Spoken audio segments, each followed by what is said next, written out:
The voice of Husker Nation is on the air. This is Hail Varsity Radio. Insight, opinion, expertise, along with the biggest names talking Nebraska sports. Join in with the show at 402-489-1240 or 1-800-825-5865. Now, here are your hosts, Chris Schmidt and Elijah Herbel. Great to have you in midweek editions here at Hail Varsity. We're powered by Cornhead Lager, Chris Schmidt, Elijah Herbel. I got to give you a shout out. That is a sweet lid, Elijah, if you're watching in the stream. Hail Varsity YouTube, Hail Varsity Radio, Twitter at HVarsity Radio. The classic Denver with Traveler, the Bronco, bursting through that orange large capital D. We'll dive in. The news, 10:38 Central Time on Twitter was at my kitchen island. And Dylan Raiola, your starting quarterback for Nebraska 2024. No shock, but we can dive in a little bit. Interested in your reaction and thoughts and comments as well in the stream on the phone lines, 489-1240 or 800-825-5865. Mike Babcock with us from Hail Varsity and Hurrdat Sports. Babbers has seen all of the true freshmen ever to play make their start. And you know what? What does the future hold for Dylan Raiola? Something we'll chew on a bit. Evan Bland in hour 2 with the Omaha World Herald at 5. And then we'll do a Jock Doc, some training camp injuries that are a little bit more than bumps and bruises. We'll focus in on Zac Taylor's crew at Cincinnati, as we're part of the Zac Taylor fan club. You can email the show, Chris at hailvarsity.com. So the bigger question is this. We'll hear some national commentary from J.D. Piquel from On 3 as well. His reaction to the Raiola announcement in Nebraska. Joel Klatt going all in on the Big Red as a playoff possibility. I'm not going to go to that finish line today. Next week, we will make our in-ink season predictions. But Elijah, in year 2 with Nebraska, you have the quarterback part of the equation figured out. You've got your single-digit guys figured out. They're working on kicking game and special teams. Running back spot is still a fight right now. But what we do know about Nebraska football is they'll be better in year 2 than they were year 1. Is that a certainty? No, but I don't foresee this thing going backwards. And we'll try and answer the question why or why not Nebraska in year 2 when it comes to that topic of breakthrough, when it comes to that topic of a team that maybe overachieves or hits over that Vegas number of 7.5, the why it will happen, the why it won't happen. I have one word for you as to why it can and will happen. There's other, bullet points below this word, but it is composure. What's this team's composure like in those crunch time moments? They have lived a lifetime of experience. These 6th-year guys, these 5th-year guys, these 4th-year guys, even these 2nd-year guys, they've been through it. The one guy pulling the trigger that will help be part of that why is your true freshman 18-year-old quarterback that just got named starter. Let's focus in on a minute. Did I miss something? I thought you said whenever we were planning the show that we'd be talking about the starting quarterback news. I thought you'd be talking Bo Nix being named the starter in Denver. That was not the starting quarterback. It's a great day for you. Nebraska names their quarterback. You're fighting donks. Name their quarterback. The Bronx again. Okay, it's the Broncos now since it's Bo Nix, right? It's no more donkey talk because it's Bo Nix and damn it, you're going to be in playoff contention. 489-1240. But sorry, no, I didn't mean to derail your conversation. No, you're fine. But listen, when we talk about Dylan and what this is, and I want to just say this is a big deal. It's a big deal that Nebraska got him to flip. It's a big deal that a legacy wanted to come home and be part of the rise again. And it's a big deal for Nebraska to have a potential difference maker at a million spot, even in college at quarterback. And you've got a guy that is grounded. You've got a guy that earned this.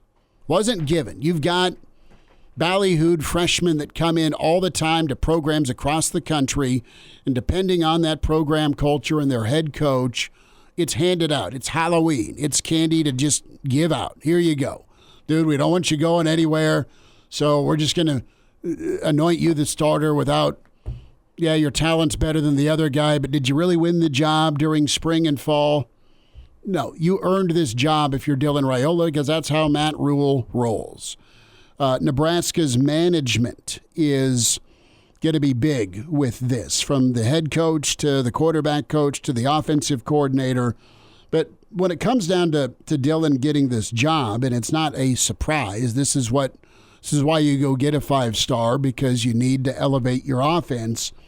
It's work ethic, and quite honestly, it's respect. And you've heard the last 2 weeks with media sessions with players, when asked about Raiola, the guy's going to come in and do his work. That is an impression. It's not, yeah, I'm here, let the party start, I'm the savior. It's not that mentality or mindset. It is a guy that's, quite frankly, super talented, but has some humility. He's humble, and the work ethic is what speaks loud. The arm talent sure speaks volumes as well.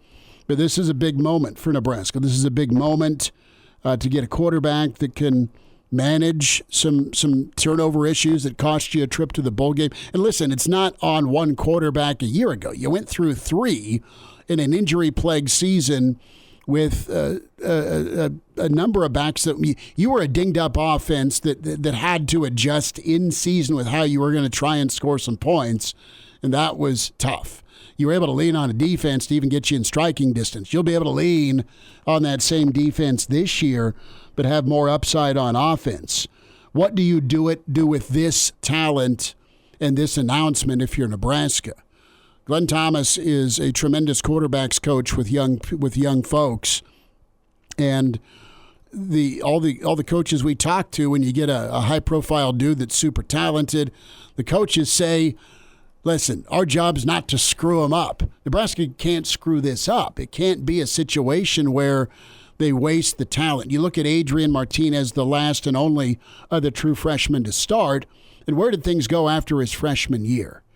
It wasn't his fault. I mean, it was a one-man band, and that's not nice to say about his other teammates on offense, but there was a lot put on his shoulders.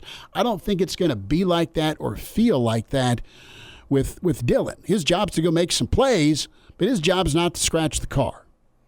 And it's a fine line to ride there between letting Dylan be Dylan and also understanding that his most important role this year will be managing the game. And I use that term carefully because I don't want to say, I think... Just hand it off, son. I think Nebraska should force Dylan Raiola to be a game manager this year. And that's a term that gets thrown around a lot, game manager. But at the end of the day, that's what Nebraska needs from their quarterback position this year. And I think the ceiling gets raised as a team if Dylan Raiola is beyond a game manager, if you feel comfortable letting him go out there and air the football out. But at the end of the day, what's going to bring this offense success in 2024 is if Dylan Raiola goes out there, keeps the ball moving, takes what the defense is giving you. You know what? It doesn't have to be 20, 25 yards every single time you drop back. Those 3- and 4-yard completions going to get you closer to a first down. They're going to march you down the field. And it's about whenever you do have that opportunity, those 1 to 2 times a game, whenever the deep ball is going to be there, you don't screw it up.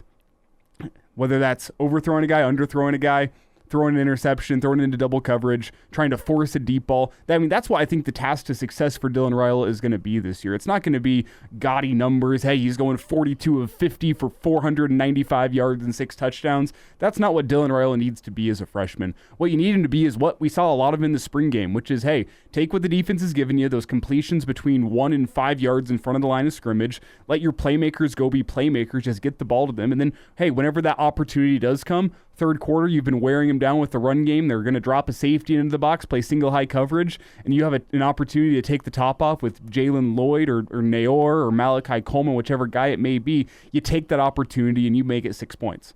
That's what you need Dylan Raiola to be this year. It's not about doing the things that are going to make the NFL scouts go, wow, although I think there will be some NFL scouts there that say wow with a true freshman performance, but it's not going to be those things that you see in the highlight tape on NFL draft night whenever Mel Kiper's breaking down Dylan Raiola. Like, those aren't the things that is going to bring Dylan Raiola success. What it's going to be is the little things, those things that those experienced quarterbacks in college football do. Take what the defense is giving you, keep the ball moving, keep the offense in rhythm, get yourself to 3rd and 3, and give yourself a reasonable chance to pick up that 3rd down.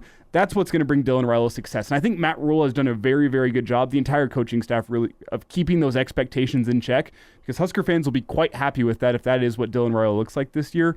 It just, you have to understand that as a freshman, you don't want to put too much on his plate, as you said.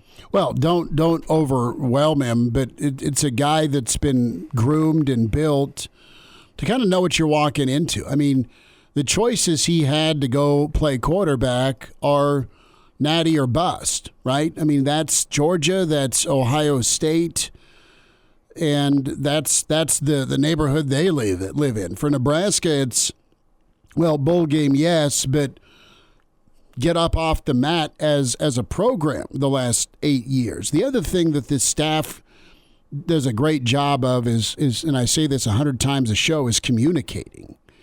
They're going to sit down. They're going to talk. They're going to talk to their quarterback. They're going to talk to their 3rd or 4th team backup special teams guy, because they give a damn about the kids. It's a relationship first versus what can you do for me on Saturdays. But this staff will be able to understand what he can do.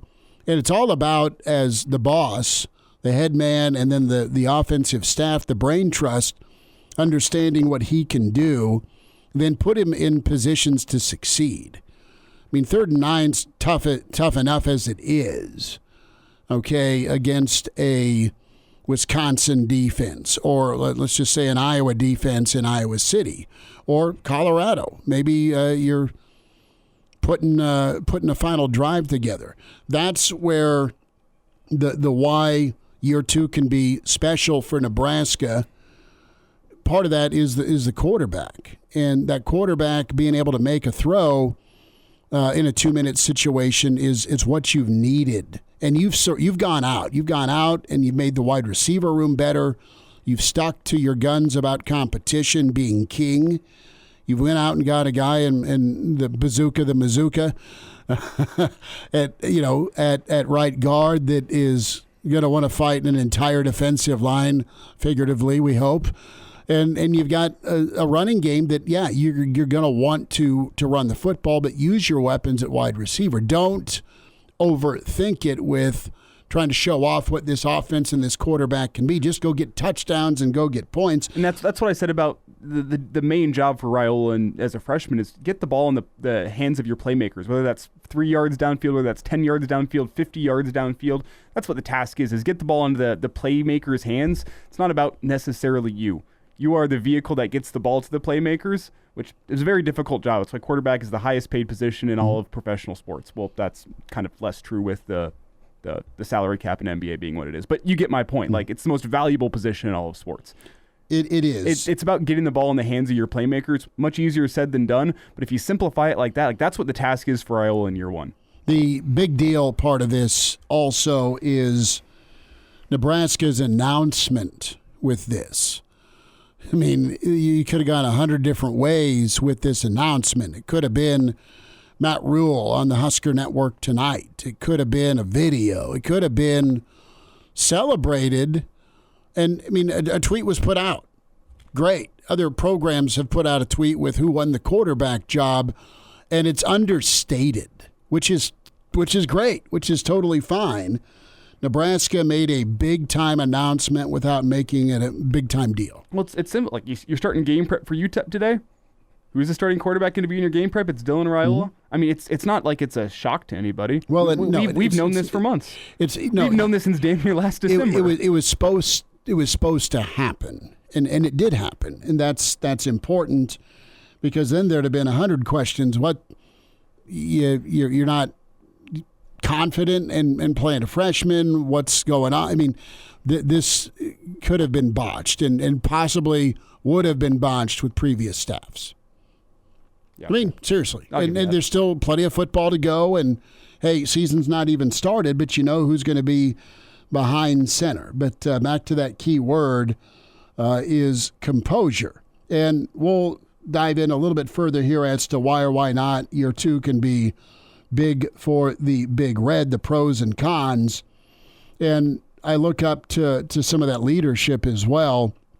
And there's a high level, an element of leadership, even though he's a freshman, because he's earned the respect.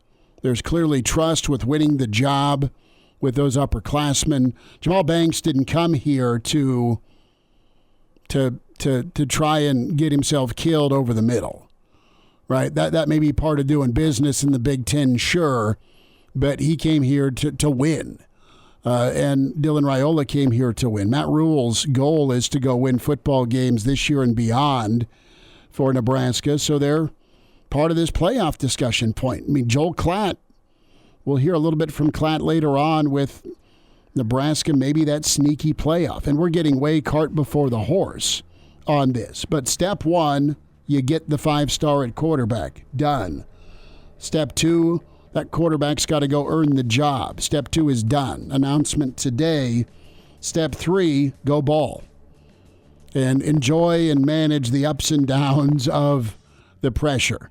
Mike Babcock is with us from Hail Varsity. Great to be with you on a Wednesday. We're powered by Cornhead Lager. And now, back to Hail Varsity Radio. Back with you at Hail Varsity. We're powered by Cornhead Lager, Chris Schmidt, Elijah Herbel, Mike Babcock with us from Hail Varsity and Hurrdat Sports. At Mike B or Mike B at HurrdatSports.com is where you can send an email and get that bi-weekly newsletter from Babbers. Mike, another season's around the corner. Excited for 2024. And the tweet seen around Nebraska with Dylan Raiola as the quarterback for 2024. Not a surprise, but man, let your imagination run wild. What do you think? Well, first off, I'm old school, and so I thought that information would be released in a press release to the media, same as the single-digit numbers. But we've moved beyond that now. We use social media to make these kinds of announcements because I guess you get it out there much wider now by doing that. And so I was surprised a little bit that it came out that way. I thought maybe Rule would make some kind of statement, maybe on his radio show, maybe stop in at the media availability and say, hey, by the way, here's what it's going to be. But yeah, I guess, as Elijah said earlier, I think we felt like we knew this. For some time, we knew this was going to be the situation. We were just waiting for some sort of affirmation that he would be the quarterback to start the season.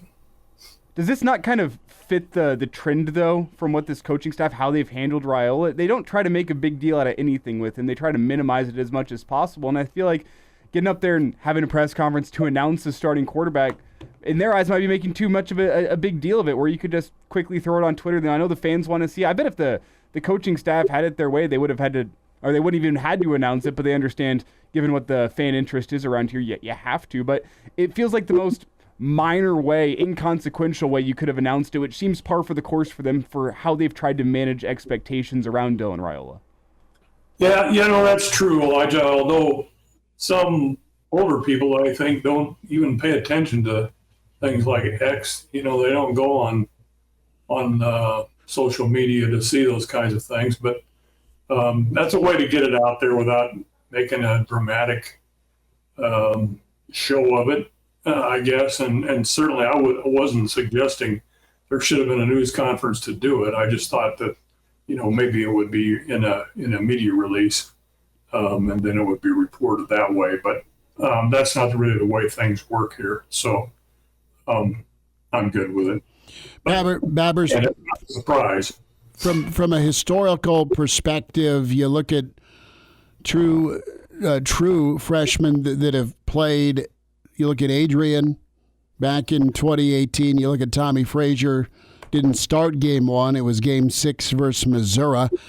But let's go there. Just what is expected, the pressure that goes around with being a true freshman quarterback, and how we know how things went for Tommy.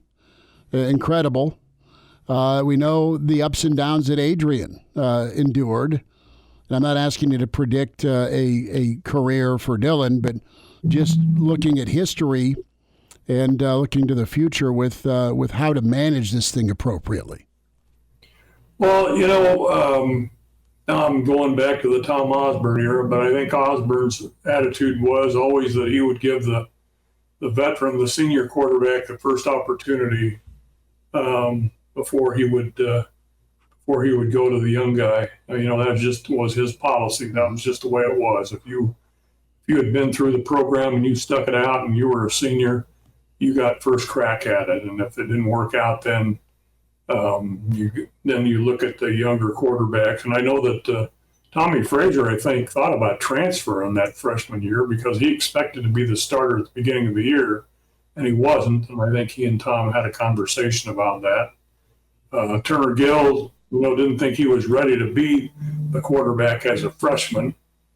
And as a sophomore, he didn't start the season at quarterback. I believe it was Mark Maurer, and then went away. And then at the end of the season, with Turner Gill hurt, Mark Maurer steps in and plays quarterback against Oklahoma, 1981, and big victory with his leadership. So I think it was a different kind of a thing then.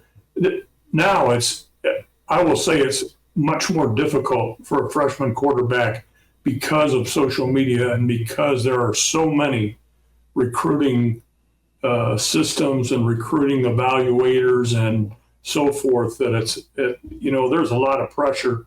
Whether you want to put the pressure on the guy or not, it's already out there because those names are constantly on social media, if not by Nebraska, by other recruiting analysts and experts on the subject. Some self-proclaimed experts, some actual experts. And so I think it's a much more difficult situation for a quarterback, and maybe that makes sense, to announce it this way, because there's already enough pressure building. Why throw more into it?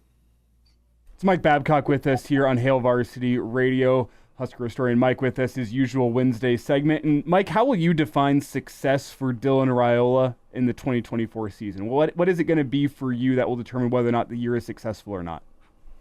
Well, I like the way you described it, Elijah. I mean, I think he has to be, not go out there and try to throw every pass to be a 60-yard touchdown pass, but be a game manager, do what you're supposed to do. Utilize the weapons around you. And if you can do that, I think you can be successful. And I think it's a successful season for him. It's not, he doesn't have to carry the load. And that wasn't necessarily the case with some of the quarterbacks that you mentioned. Adrian Martinez, he kind of had to carry the load there. I don't think that Dylan is in that kind of a situation. I hope he isn't. I think there are players that can make plays. I hope there's an offensive line that can open up the opportunities to make plays. And if he's a game manager and makes the big plays when they're there to be taken, and otherwise goes for just keep the ball moving. I think he can be successful. Mike, as you look at what's going on with camp, you had the announcement today with Dylan Raiola, but odds and ends before you get into UTEP. Special teams, a topic yesterday with Coach Foley, the running back room, who's going to be RB1. We know who QB1 is. The receiving room is got plenty of options, and of course your single digits announced yesterday with a very heavy lean towards a bunch of defensive guys, specifically the secondary. Very heavy. One offensive guy out of 10. That's more than very heavy. Yeah, Jamal Banks. But you got to feel good about the defense, and the team obviously does, and realizes that there's tough guys on that defense. It's going, we talk about offense and what Dylan Raiola has to get done, but you also have to have a defense that puts them in a position to be successful. That you can make those stops and force those punts and get those interceptions or fumbles. There's a lot that can be done, accomplished with the defense, and I think they have the guys to do it. But let's see how it plays out. And, I always have to underscore everything I say at this point, because it's as good as we want it to be right now, because they haven't been on the field against an opponent. And I think that starting against UTEP is probably going to be a good way to go, because I think that Nebraska controls that game, and we'll get an opportunity to see some of these guys and what they can do. Mike, do you think the defense changes in 2024 based on who you have at quarterback? I mean, there's little things such as the fact that teams might have to throw the ball more if Nebraska is playing more with a lead, but do you think it's going to free them up to be less scared of making mistakes, knowing that they have a quarterback on the other side of the ball that improves their offense? Well, I hope that they're not scared of making mistakes. I think you have to have the mentality that I'm going to do this, and it's going to work, and it's the right thing to do. And I think they've got that mentality. If they get voted those single-digit numbers, I think that's the mentality that they have. Obviously, if you can move if the offense is moving the ball and the defense is on the side watching them and getting some rest before it has to go back out there, that's a positive. More the offense is on the field, better off it is for the defense, because they get time to rest and think about what's going on. But, by the same token, I expect the defense to get the job done when it's out there and not put itself in a position where it has to spend a lot of time on the field. Mike, we'll wind down with this. What are your expectations? You don't have to give me a number, but for year 2 with Rule, he's had pretty monumental jumps in second years.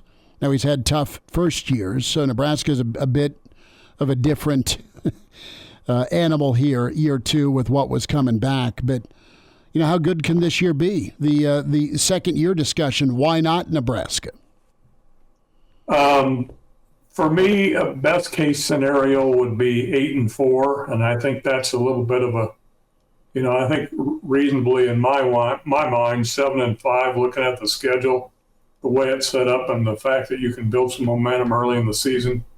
I think that's what you're looking at. But again, it's got to be a game by game thing. I think this team will approach it that way. I think you don't look past anybody. It was a Tom Osborne kind of a thing. They always talk about different things. Foley was talking about Osborne and, a special teams attitude.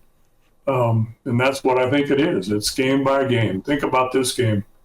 Don't think beyond it. And if you can do that and put it all on the field each week, I think they can be successful. Mike, real quick, 30 seconds, your biweekly newsletter, how can folks get a hold of it? All you have to do is Mike B at hurrdatsports.com. It's free. And I try to say intelligent things, or, I'm at the news conferences and I try to quote people about things that are interesting to me. That's it. Tuesday and Thursday. At MD Babs on Twitter is where you can follow Mike and get that newsletter. Great historical perspective and the outlook on some news and notes and the season ahead. Babbers, we got the Grateful Dead. Is it black and white? It glows in the dark. I love it. That's big. Babbers, we'll check in next week. Thanks, guys. All right, good stuff from Mike Babcock. We'll get our starting 5 shout-outs as well at Hail Varsity, powered by Cornhead Lager. Hail Varsity Radio is live. Now, back to Schmitty. Schmitty's a great guy, but he don't have a brain. And Elijah. You want me to speak? When I point at you, yeah. On Hail Varsity Radio. Back with you, Wednesday edition, Hail Varsity, powered by Cornhead Lager. Chris Schmidt, Elijah Herbel. Forgive me, I will run some gassers on a bum wheel for not getting our starting five. You're out of the boot. You can't keep using the excuse of a bum Well, wheel it's only been a couple of days. So, Grateful Red in first, almost over an hour ago. Rule of the Day checks in second. Jeff is in third. Mr. Snitley in. Part of the Boulder Peace Treaty. NU Grandpa says greetings. Uncle Jimmy says hold my beer. Mr. Erickson is here. Jack checks in. Jack says, let the Raiola era begin. We spent time on that. We'll hear from J.D. Pickell in a moment from On 3. Rule of the Day asks Uncle Jimmy, where is the beer? Dylan is back in. Not that Dylan, but our friendly Dylan. The other Dave and Tuck say what's up. Larry is here. Brent is in. Cliff says, hey, dudes. Cliff in Florida checks in. Tuck is here, along with Crazy Spider Adventures, Patrick and Justin, along with Sal. Sal in from Omaha, Husker Steve. Arlo Jr., Black Hills Brennan says, what's up, Husker fam? Andrew is in. And Montana Husker fan in the stream, GBR from the Great Northwest. I want to go back to Montana. It's been years. Mark is here. Skylar is here. And says, what's up, nerds? Moonbot may be a little ticked at that.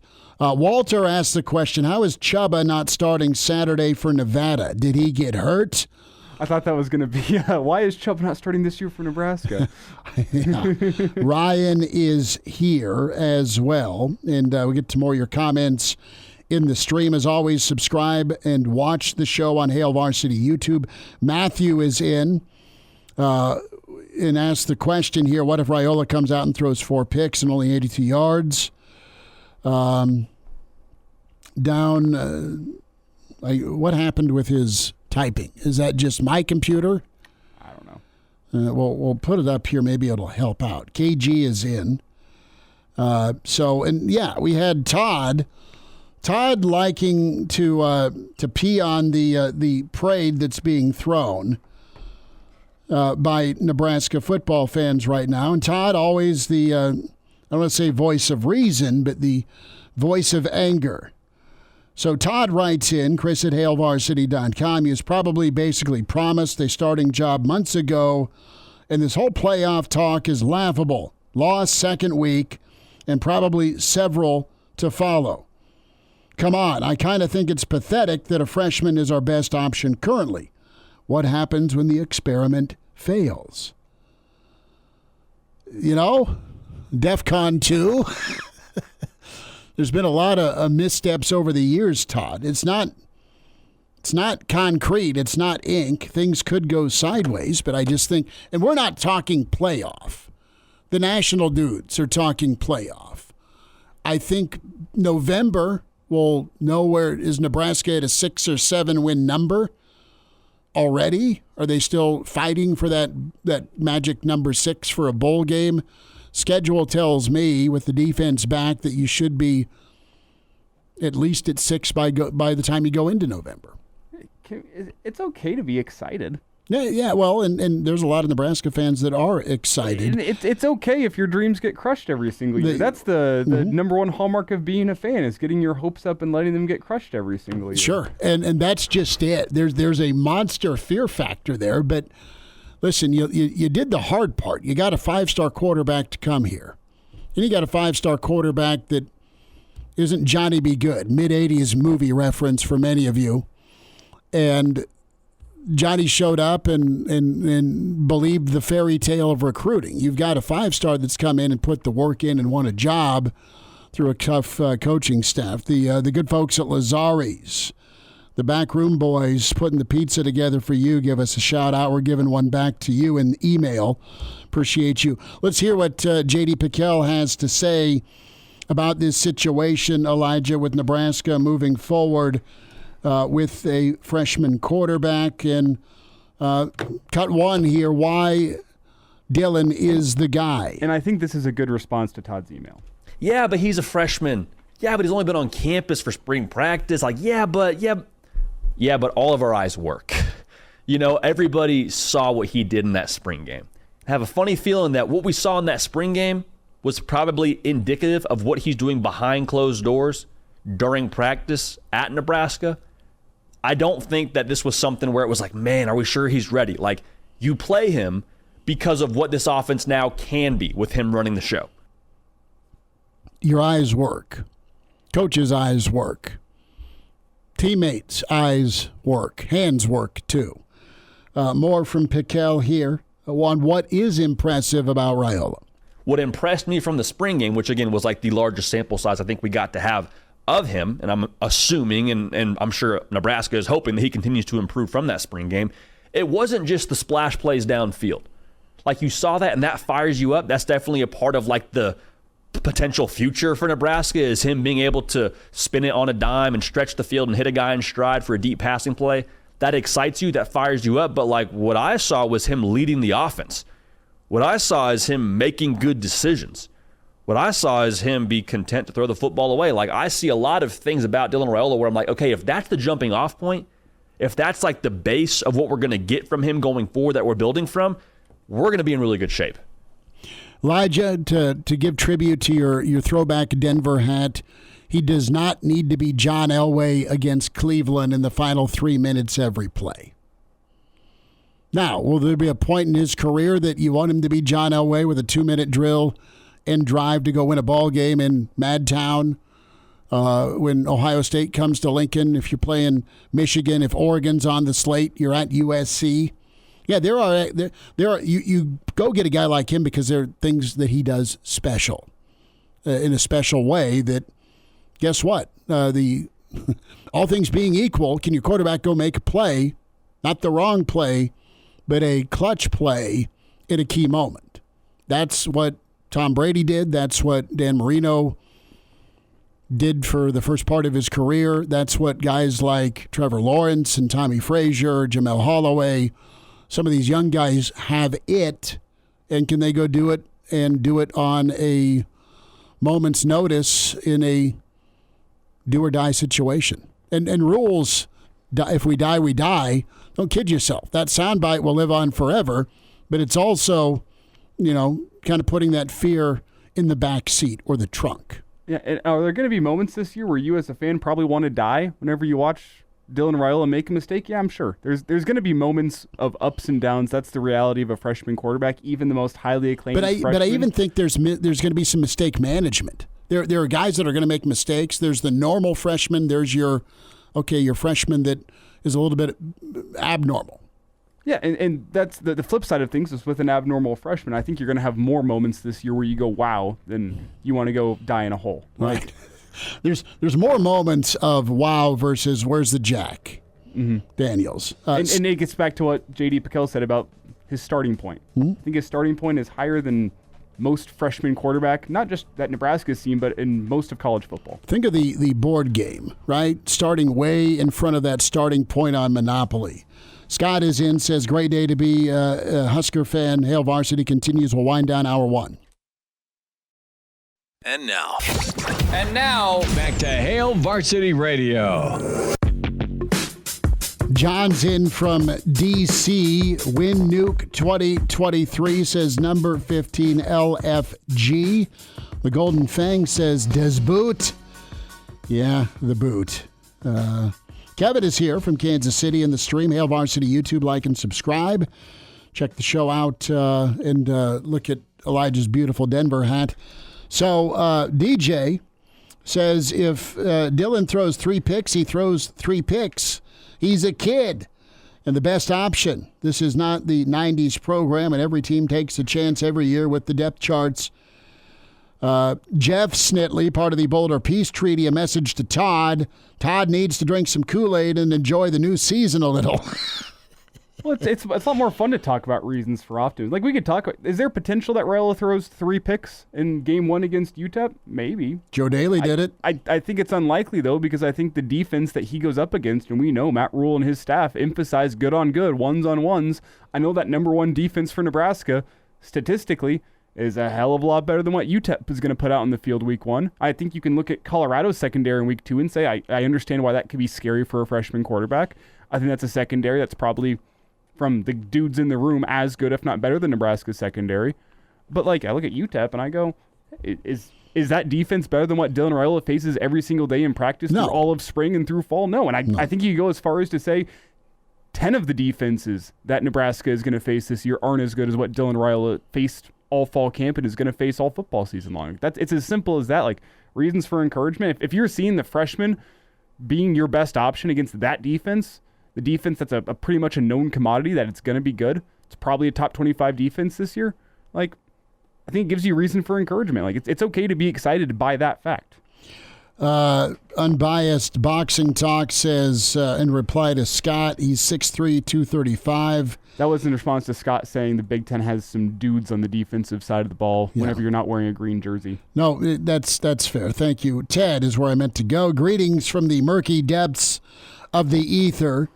Internet Huskerdom. Long time, first time. Ted, appreciate you. The future has been anointed. Let's see where the young phenom can take us. Good enough. It's going to be. I think that's a reverberating feel for a lot of Nebraska fans. Colin checks in from Ames. Says 10 days away, baby. Reminder to get buckled up. Use your seatbelt. It saves lives. Prevents injuries only if properly worn. Make it click. A message from the NDOT Highway Safety Office. More from J.D. Piquel in the 525 block. We'll check in with Evan Bland from the Omaha World Herald in about 10 minutes. 489-1240. The phone number 800-825-5865. There's Moonbot, says howdy nerds. Trevor is here. Late to the party 2 days in a row. Logistics is a busy business with steel this year. So all good. Great to have you in at any point, Trevor. So there is some playoff talk with Nebraska. And have you let your mind wander there yet as a Big Red fan? We'll dive into that a little bit. More of Evan Bland's reaction with the World Herald and his work covering the Big Red. We'll get his take on the Dylan announcement. And quickly here, Go Big Red Cash chimes in on Twitter and says, with freshman quarterbacks, we're hoping to reach for celebratory whiskeys more than, dear Lord, what was that whiskeys this year? Right. There's two types of whiskey in this world. Cornhead Lager powers us. Hour 2 on the way. It's Hail Varsity, powered by Cornhead. The voice of Husker Nation is on the air. This is Hail Varsity Radio. Insight, opinion, expertise, along with the biggest names talking Nebraska sports. Join in with the show at 402-489-1240 or 1-800-825-5865. Now, here are your hosts, Chris Schmidt and Elijah Herbel. Back with you, it's Hour 2. It's Hail Varsity, powered by Cornhead Lager. Chris Schmidt, Elijah Herbel. We welcome in Evan Bland with the Omaha World Herald at Evan Bland, OWH. Moonbot 7 in with the prediction Dylan will have 350 passing yards versus UTEP. I disagree, but well, we'll see. We'll see where it goes. I just don't think that can be the game plan. What, let him throw it 68 times a game? Run the damn ball. Evan Bland is now wearing an offensive coordinator hat. He's got the helmet walkie-talkie. Evan, are you just going to say, let's just tribute the 1990 Houston Cougars and throw it 70 times a game? No, I don't think so. I'm probably not keeping my job very long if I'm doing that. No, especially in the opener, I think, you're running the heck out of that thing against an overmatched opponent in all likelihood. And if it's me, I'm easing a freshman quarterback into major college football. I want to hand the ball off. I want to complete some short passes, some screen plays, get the ball in space to some skill position guys who have game-breaking speed. And I think as the weeks go along, you're going to probably ask your quarterback to do a little bit more. You're going to need him to do a little bit more. And he's shown he's got the arm talent, the footwork, and he's done the preparation off the field and has the leadership intangibles. And, and all the rest. But I think, you just can't overstate how important the schedule is. I mean, just having that UTEP game before Colorado and having that first month at home before you really get into the meat of Big Ten play is going to be huge for his development, for kind of figuring out what that offense can look like. But I just think it's a group that has a lot of pieces around him, both on the line and at those skill positions. And if you just tell him, hey, make smart decisions, manage the game, and let the other guys kind of do a lot of the work, the yards after catch and things like that, I think I'm feeling pretty good if I'm that OC. It's weird, Evan, to think like usually game managing quarterbacks is such a degrading term for quarterbacks. Like, oh, that guy's a great game manager. Like, you look at Brock Purdy with the 49ers, fantastic game manager. It's used as a diss, but it's not a diss. In this case, it would be incredibly encouraging for Nebraska to have a guy behind center as a true freshman that can be a game manager, because I think that kind of shows the cerebral quality of a quarterback, knowing, hey, my job is just to simply get the ball in the hands of the playmakers and let them do the work. Yeah, I think context is important, right? Like, there's sort of this stigma attached to that label of a game manager, but how much would Nebraska fans have loved a game manager last year? Just somebody who's like, oh, don't fumble the snap, make a good read, and if you misfire on a ball, it's an incompletion, it's not a turnover. In that sense, that would be a great way to start for what Nebraska wants to do. So I think you probably start there. And you do have, I think, legitimately the pieces around him where you can do that. I mean, Nebraska's offense last year, its best chance to move the ball and to gain yards was with Heinrich Haarberg's legs. And it's been too true for a lot of years, whether that was Adrian Martinez or Luke McCaffrey or whomever. Like, when it came right down to it in a key 3rd and 5, you knew Nebraska probably was going to run the ball with the quarterback, whether designed or scramble. And it just feels like that's not what the MO is going to be for this team. One, because that's not Raiola's game. He has all those other qualities that we mentioned, but like the pieces around him are as good as Nebraska's provided its quarterback, I think, in 8 to 10 years. When you talk about just the depth of receiver at the receiver spot, the big target that is Thomas Fidone and Nate Borkercher at tight end, and that depth of running back, even maybe in the absence of a feature back on his own. Like I think that's a winning formula right now. And then it combines with all the other stuff that we talk about that it takes to win a Big Ten game, from field position to time of possession and winning the turnover battle. Like, it feels like that's the best roadmap to victory for Nebraska this year. I think they have the personnel to do it, and I think it's just smart business that you're not going to ask your true freshman quarterback, whatever his recruiting pedigree was, to do too much. On the flip side, Evan, we have Moonbot chiming in on her stream saying, you got to let a wild horse run free, baby. Direct quote from Moonbot. Your reaction, because that is kind of the two sides of this. Is one hand, you don't need Dylan Raiola to go out there and to be an all-world quarterback, to be unleashing it, going 500 yards a game. That's not what you need from him at all, and it doesn't really line up with Matt Rule's philosophy of quarterbacking. But also, you compare him, so many comparisons to Patrick Mahomes with the Chiefs. The Chiefs don't put a rein on Patrick Mahomes whenever he's out there playing quarterback. They create an offense that suits his strengths. So how do you think you balance that? Well, I think you work up to it. Like, if Raiola continues on the trajectory that he's on, then sophomore and junior Raiola is going to be able to do more and probably asked to do more than what this true freshman version of him is going to be. So, there's going to be spots, I think, in most games where you're going to have a wow moment where he's going to be able to show off that arm strength and accuracy and make a play that maybe Nebraska hasn't seen consistently from its quarterbacks at different times. But, again, I think the context of the team really matters too. Where, this is the year. Everyone talks about how year 3 under Matt Rule has been sort of that breakout onto the national scene. I think it's year 2 for Nebraska right now because of all the pieces that are around Raiola. In a year, you're talking about a defensive line that's going to look different. You're going to be talking about turnover to a pretty large extent among offensive line starters, probably in the secondary. This is a Nebraska team right now that probably has, 3 to 5 possible NFL draft picks next year based on how they go. So, it's a year where you just don't need extraordinary things from the guy who's just learned major college football for the first time. So I do think he'll have his opportunities, and he'll probably make some wild plays. But I keep thinking back to last year, and you just think, man, if Nebraska had zero war quarterback play, just average quarterback play, they probably win 3 more games just based on that alone. So, like, if that's the baseline for what Nebraska has, then that's a fantastic floor, something that Nebraska hasn't had in a while. And if you get some wild plays on top of that, that's why Nebraska's been such a darling as a dark horse nationally. That's where I'm going. Evan Bland with this, Omaha World Herald.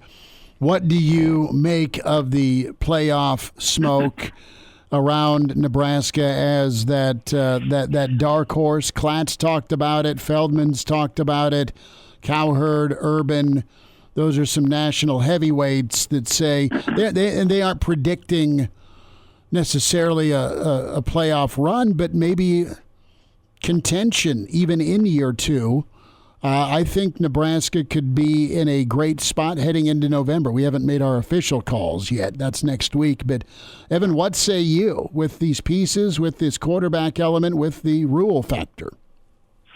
Right. I think that's exactly it. I think it's an alignment of a bunch of different factors that go into it. It's Matt Rule's track record. It's Dylan Raiola, now officially the starter as a former 5-star. It's a defense that was Nebraska's best in the Big Ten era, largely back and intact. It's the schedule, which, they finally get a home game for the first time in 5 years to start, and it's not against a Big Ten team. That's what you would ask for. That's what you would hope for. And I think momentum in college football is such a powerful thing. We see examples every year of teams that overachieve, and largely it's because they start strong and they build the camaraderie and they figure some things out. And all of a sudden you look up and it's October and they're on a roll. And so I think Nebraska, like, all those things sort of come together to where, it kind of makes you feel like it's 15, 20 years ago when you're just like, man, Nebraska could be 6-0, midway through the season in the rankings, playing relevant national football into November. Like, I just think all that lines up in that way. And then history would tell you too, like, if you sort of overlay what the current CFP format is with the last decade, that there's going to be a team or two that comes out of nowhere that was unranked, that found a way. And I just think all those different factors that play into it for Nebraska sort of add up to make people think, why not? Why not this team that's been a sleeping giant that has big-time resources, big-time expectations, big-time fan support? Why can't that team, be the one that jumps up and surprises people under a coach who's done it and with a prospect as highly rated as Raiola at quarterback? Evan, if Nebraska is a team that surprises this year, let's say they do start the season 6-0, do you think that will be because of Dylan Raiola or the pieces around Dylan Raiola? Well, I think the defense, like, if you're doing sort of an experiment, that the defense is sort of that fixed piece that's the same. Like, I kind of expect it to be a pretty similar group because the personnel's been the same and there was so little turnover. Your coordinator's the same.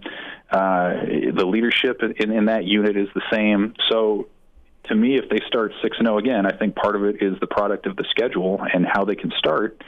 But I think it's a combination of the skill pieces and Raiola. Like, the skill pieces, they had some skill pieces last year too, but it was just hard to get them the ball with any level of consistency. I mean, we saw flashes from Malachi Coleman and from Jalen Lloyd, and we saw little bits of what Emmett Johnson could do, even as defenses stacked the box against him. So I think that those pieces are there, and I think, one thing I'll be watching this year is the yak factor, right? Yards after the catch. I don't anticipate Nebraska kind of going 2022 Casey Thompson where you're throwing deep balls over the top all the time. I really think they're going to find a way to scheme it up and get the ball to guys in space 10 yards, 15 yards down the field, and then let them make a man miss and go. So I think that's going to be a big part of it. But, I just kind of feel like Raiola's, as a freshman, the thing that you can expect from him is to not be sort of wringing your hands about the mistakes. If you're not talking about the mistakes, but maybe you're not necessarily talking about spectacular plays either, I think Nebraska's in a great spot there. So I guess that's a roundabout way of me saying, if you get adequate quarterback play, I think the skill position guys are talented enough to where they can, carry a heavy part of that workload for the offense. Evan, we started the show off talking about the word composure and the larger topic, why not Nebraska in year two? To your point earlier in this conversation about how things have aligned, and you're right on. How do you feel about Nebraska's composure as a whole with coaching, with playmakers, with experience? You got the young guy at quarterback that's super talented. How do you think this team moving into this season can handle those gut check moments? Well, I think that's the ultimate question, because as much as maybe they're better physically and as much mental training as they've gone through in the off season, like the thing we still don't know is what happens when the stands are full, when the television cameras are on, under the lights. That was one of the more illuminating moments I thought of training camp so far, was the exchange caught in the Chasing 3 docuseries where Matt Rule gets frustrated with the guys at that open 1890 practice earlier this month when he said, hey, this is the stuff we do every day, and you're doing it differently because there are people in the stands, and that's why we've lost games. I mean, that was essentially his message to the guys. And so, there's a lot of experience in this group, but there's not a lot of experience closing out teams, winning close games, grinding it out into the fourth quarter. And so, I think that's one of the great unknowns, is how has this off season, how has sort of the effect of the Matt Rule culture, how is that going to extend into a game day when it is a one-possession game in the fourth quarter and Memorial Stadium has that sort of nervous energy and the crowd's buzzing, and you kind of have that here we go again moment. Can you push past that, trust your training, lean back, and just go play football? I think that's the thing we still don't necessarily we don't know yet. And I think that can be exacerbated by some uncertainty at the specialist position. Right, the fact that Nebraska still hasn't named a starting kicker, 10 days out, that doesn't inspire a ton of confidence in close games necessarily. The turnover battle is still one that's been a major bugaboo for a long time. Can that be an asset for them finally? I think those are areas that are fair to question whether Nebraska's actually closed that gap and improved to the degree that it wants to. But if they are ready, if this off-season training has indeed helped them flip that switch, I think they're going to be in a ton of close games, and they're going to have a lot of opportunity to pull those out and maybe turn this season around in a dramatic way. Close games, that's the hallmark of a Big Ten regular season. And how do you go in those moments? Can you be 500? Can you be over 500? It's the reason why a lot of Husker fans have high blood pressure as well. Oh, a lot of years with it. Evan, what's coming up from you as we say goodbye? What are you working on this week? Well, we just put our season preview section down. That's going to be out this weekend. We have some content rolling out this week. Our theme for that is arms race.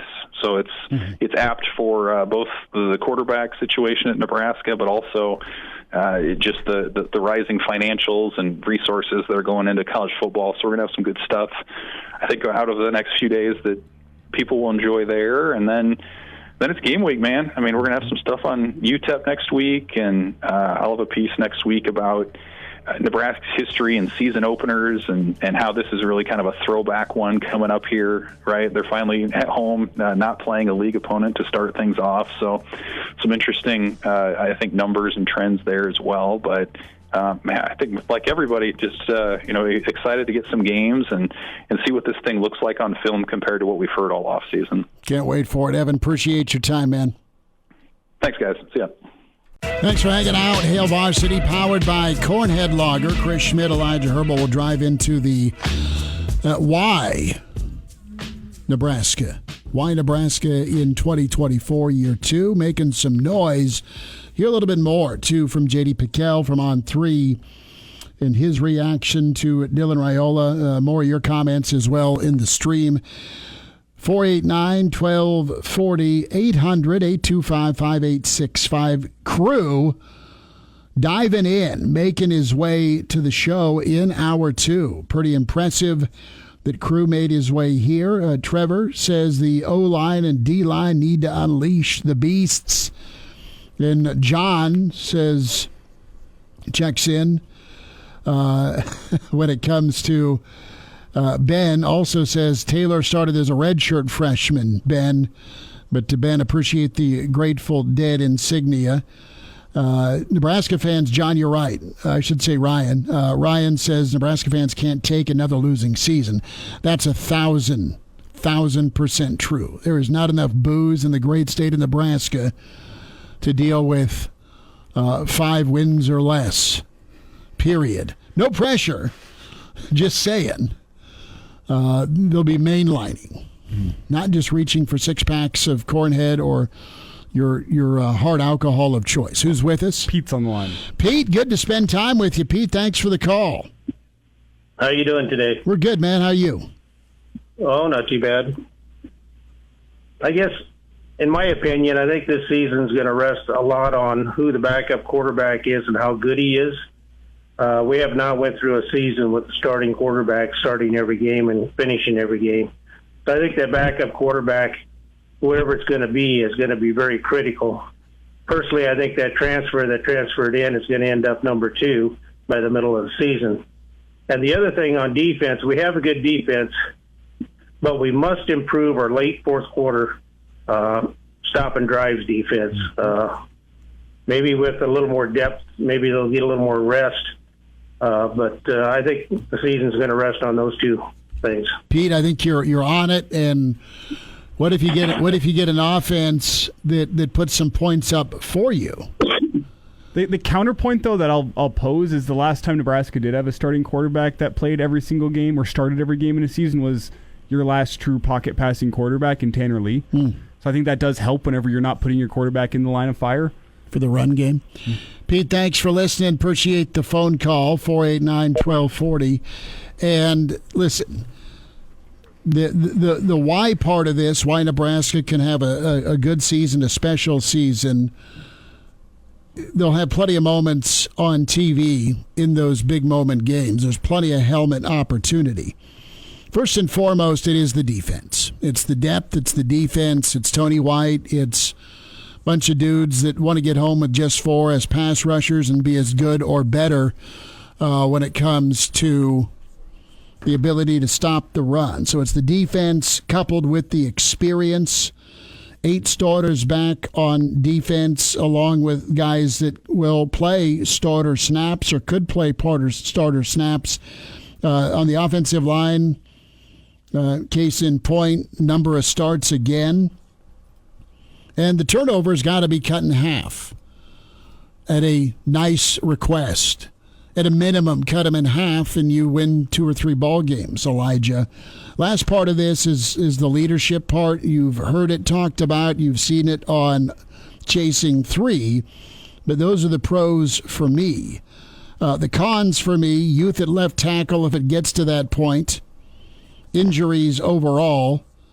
And if you do get some wins early, how do you handle that success?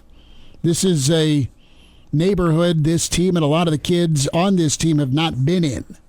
How do you handle success and stay hungry and not think you've arrived? It sounds stupid to say out loud with a team that's not been bowling, but those are my reasons as to why Nebraska would underachieve. One more I'd add to that list is the potential for ineffective run game from your running backs. We know last year. How do you run with no quarterback run game? Yes. Like, are you going to be forced into running a similar offense as last year where you actually have Dylan Raiola go run the football? I don't think so. I don't think that would even be a break in case of emergency option. But, like, Nebraska didn't have a running back run for 500 yards last year. What happens if you don't get a running back that runs for 500 yards this year and you have to put a whole bunch of weight onto Dylan Raiola's shoulders to go sit in a pocket and pick apart a defense that knows you're going to be throwing the football? Like that is where I think, especially offensively, the wheels could fall off. Well, you do have a guy in Harburg that if you want to go to some quarterback run situationally, you still can. I know it's stupid to jack with doing two quarterbacks. I get it. Especially when one of them's a true freshman, where you don't want to screw him up confidence-wise. Well, but it's one thing if you're yanking him because he's underperforming. It's another thing if you just say, all right, let's get the quarterback run game in the red zone. I mean, you don't want to do it. Just make it simple, be able to fire out the football and run the damn ball into the end zone versus 1,000 fade routes, says the old guy in the room. Who's on the phone? Paul in Lincoln. Paul, thanks for calling. What do you say? Well, guys, need a little help here. What was the defense ranked last year, our defense? I think 17. Depends what metric you use. You use scoring, yardage. Like there's a couple, but it's top 25. Overall. I think they were 17th or 21st. I mean, somewhere between there. Okay. I'm going to predict that we're going to be a top 10 defense this year simply because we were that good with an offense that kept them on the field. And when they are off the field, because the offense is keeping the ball, sustaining drives, that would indicate that the numbers are only going to get that much better, and thus top 10, baby.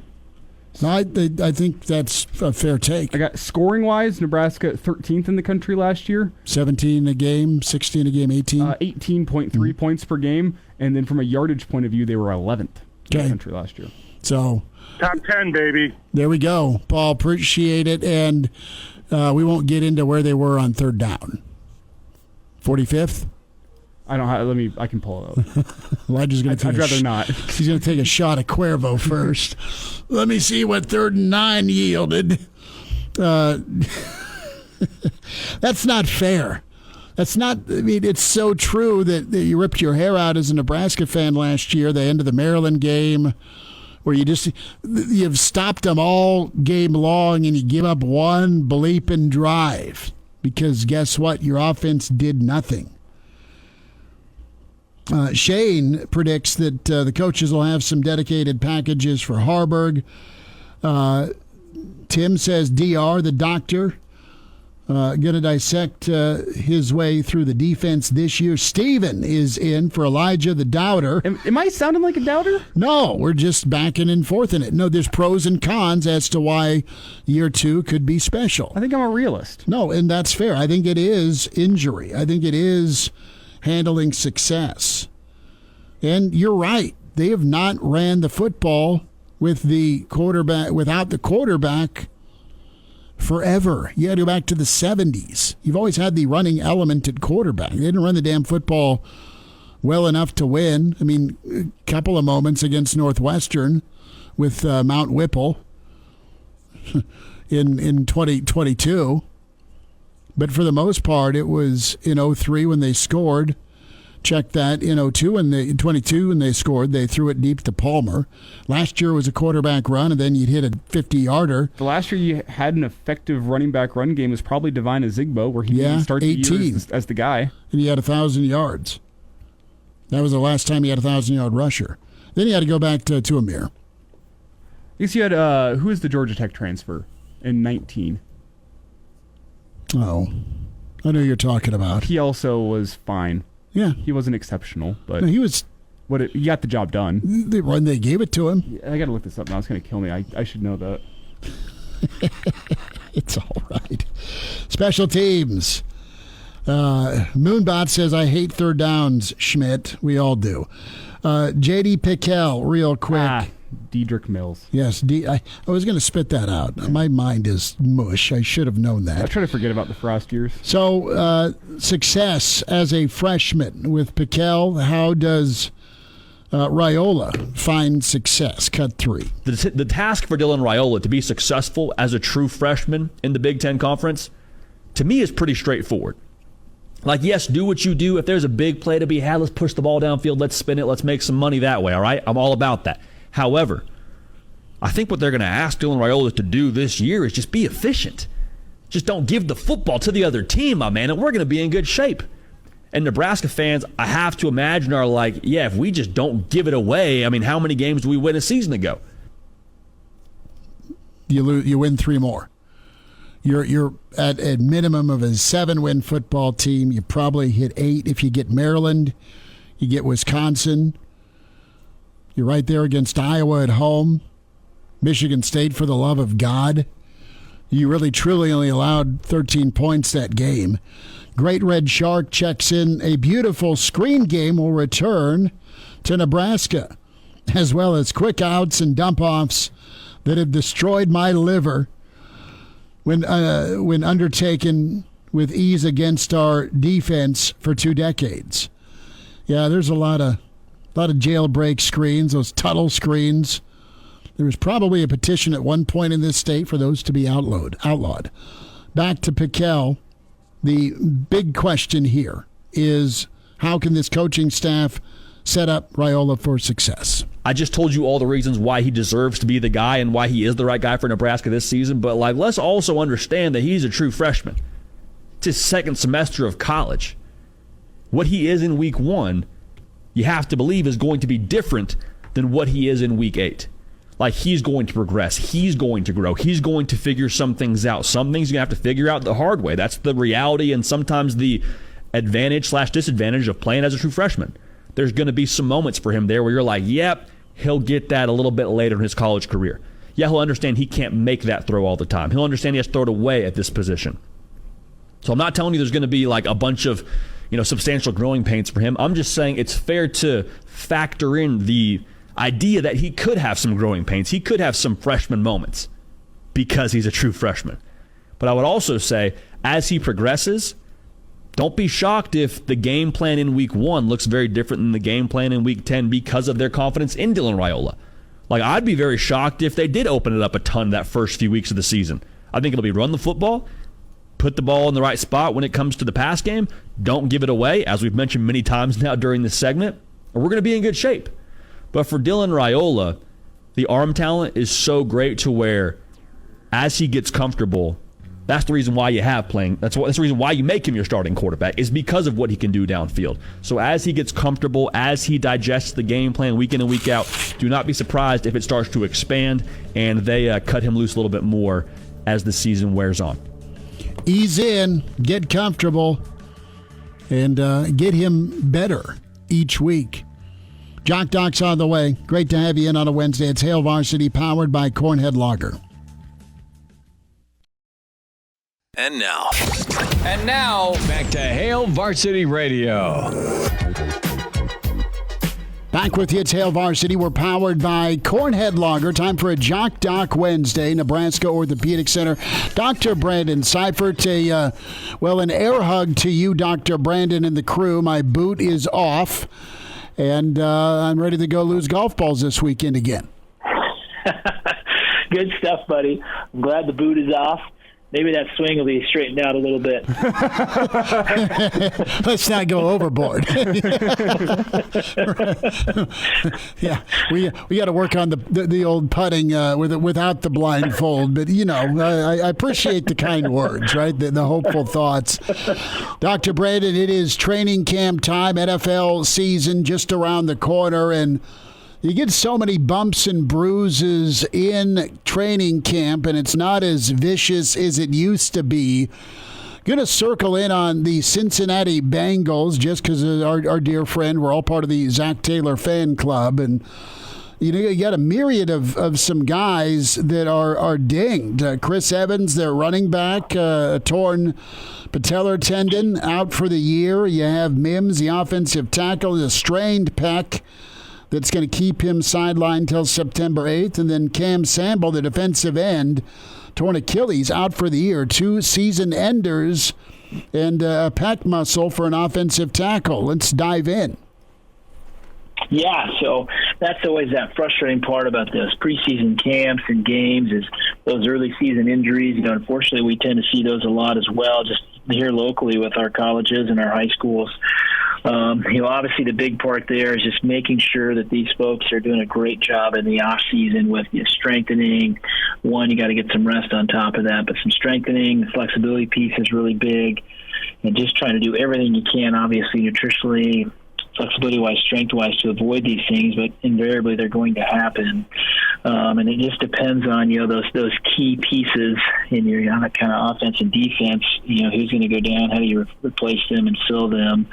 Clearly you've got some here that two of these folks that unfortunately are going to be out for the season.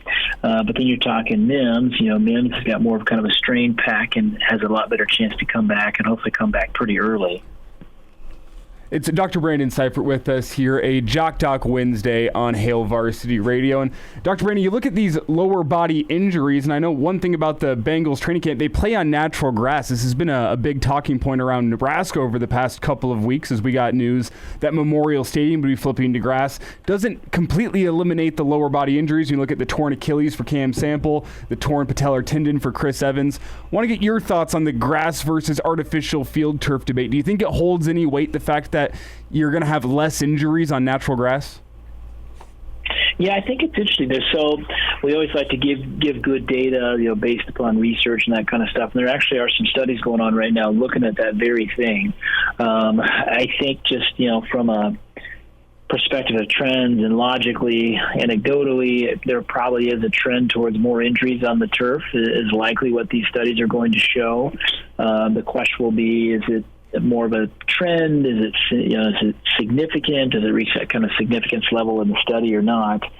But you do wonder about that. Obviously, if you think about it just mechanically, if you're on more of a regular turf type, regular field grass, you tend to not be able to cut quite as well. There's maybe just a little bit of a slip there, maybe a little bit more of a give kind of on that natural grass versus if you're on more of like the artificial surfaces where those spikes and cleats can kind of, basically grab into that turf a little bit better and make your cuts a little bit sharper. And so that's always that kind of big question mark. I think where we've seen this the most would be on the soccer side even more. So men's, women's soccer, women's soccer especially. We've just seen such an explosion of injuries in soccer, female soccer in particular, and a big shift towards a lot of those folks are playing on turf fields. You start to ask some of those questions. I would say at this point the jury is still out on that, but it will be interesting as some of those studies start to come here to fruition over the next year or two. I would imagine we should start to see some decent data and see which direction that points, and then see how do teams kind of respond to it, right? If there's maybe only one or two studies out there, do they start to change what they're doing? Do they start to go to back to regular natural grass, or they continue on with the turf? So it'll be interesting to see how that changes. I would say it's definitely in kind of evolution at this point where we're going to end up with that. Dr. Brandon, going to go to the upper body with Mims and take us into the strained pectoral. The different severities of that and just the re-injury possibility. I know September 8th is that day to come back for Mims, the offensive tackle for Cincy. Yeah, and so I think we got a pretty good chance to get him back pretty quickly with these. Pec muscle strains, reasonably common. If we talk about anatomically what we're dealing with here, so everybody knows where that pec muscle is on the front of the chest. You have your main kind of structure that's called your pectoralis major. That forms kind of that vast majority of that pec muscle coming across the chest, and it comes across kind of actually near what we call the axilla or the armpit, and hooks on actually the big portion of that tendon hooks into the upper arm, which we call the humerus, kind of by the shoulder. And that tends to be where that is. And when patients have more strains of it, tends to be more at that junction of where the muscle part starts to mesh with the tendon. We call it that musculotendinous junction. That tends to be where patients feel more of that discomfort, more of these strains occur. And that's really the area where you want them to occur, because that tends to heal very nicely on its own with a little bit of rest, versus as that tear tends to drift more out to where the tendon part joins up with the bone, then you start to deal with more higher grade tears, and those tears typically don't tend to heal well on their own and need surgical intervention, again, as you kind of drift more towards where the tendon hooks onto the bone. When it comes to rest and recovery with this, what is the prescription here to try and stay ready, but also give yourself time to heal? Yeah, and so the big thing there is, one, obviously you think about the weight room stuff. So any of those lifts that are really stressing that kind of pectoralis major area, you're going to back off on those at least initially for a week or two. And then same thing when it comes to like the contact side. So you think about how much that muscle is used during contact, and you're grabbing somebody's jersey to block or move them out of the way. Those things obviously play a big role in terms of how much kind of firing and stress goes through that area. So from a contact perspective, that's going to go away. The weightlifting piece is going to be altered, at least initially.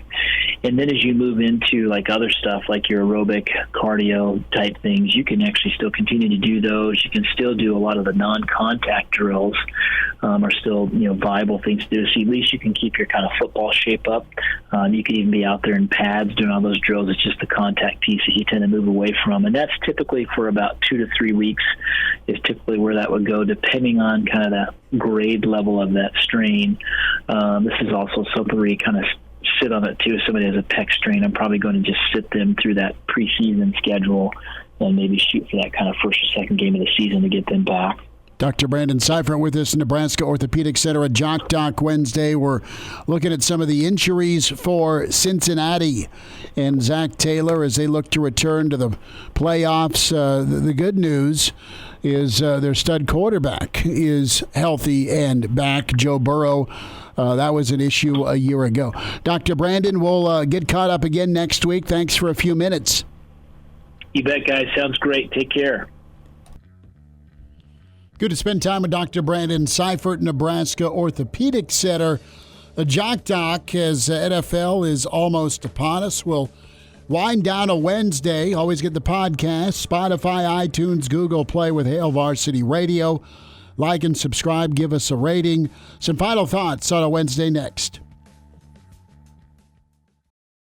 And now, back to Hail Varsity Radio. One final time this Wednesday with Hail Varsity Radio, powered by Cornhead Lager. You can find us on a couple of different channels to stream the show video-wise. Hail Varsity YouTube, Hail Varsity Radio, Twitter at HVarsity Radio. Podcast form, Spotify, iTunes, Google Play. Back at it tomorrow at 4. We'll check in with Brandon Vogel from Counter Read. Excited to spend some time with Vogues, get his take on the week that has been. Big thanks to all of you who checked in on the stream and all your comments and contributions, phone calls as well. Tomorrow, Vogues, we'll check in with Gary Barnett, Coach Barty, as the Nebraska-Colorado game looms. So does North Dakota State. Week 1 for Coach Prime. We'll dial in on the freshman quarterback topic with Coach Barnett. He coached quarterbacks for most of his career. And I'll be curious to get his take on what Moonbot said earlier of, do you have to let the wild horse run free, or do you have to rein him in just a little bit and make sure that he's managing the game before he runs free? The answer is both. Yeah, and that's it's just a matter of when. It's a difficult and fine line to walk as a coaching staff, and that's why Matt Rule makes the big bucks and we don't, because I don't have to decide how to let the wild horse run free. And don't kid yourself, Glenn Thomas is pretty big into this with all of his expertise, right? What he's all about. Jennifer Carson Strauss going to join us as well tomorrow. Director, producer, E60. Part of that, There Is No Place Like Nebraska documentary, the behind the scenes following Big Red Volleyball all season long a year ago. Have had a chance to screen it, halfway done, and it's absolutely incredible. So Jen Carson Strauss with us tomorrow. They're giving you early access, you bigwig. What's up with that? I didn't ask for it. It's all right. Lars did that too. Lars sent me an released or a private screening of the Lawrence Phillips documentary he worked on with Showtime. Nobody ever sends these to me. Well, it says do not forward. So, sorry, dude. Did you just spill your vodka? No, I have this pair of scissors in here and I dropped them. What are you doing? Elijah... You're not running. You can't run with scissors, but are you just twirling them around? Because... Yeah, and I dropped them, and I was scared that they might impale in my leg. But we're good. They just hit the keyboard. Dude. I have a couple of sharp objects in here that I like to fiddle with. But why? You're wearing the donk hat. Mm-hmm. You've been around Nebraska football for a decade. Yeah, you probably keep me away from most sharp objects. When did we allow sharp objects in the building? Or did you bring these from home? Well, here we have. I'm not sure what is up with this. Elijah, pull up your right sleeve. You're not harming yourself, are you, on Sundays? We're good. All right. The light. I was going to call you a mean name there.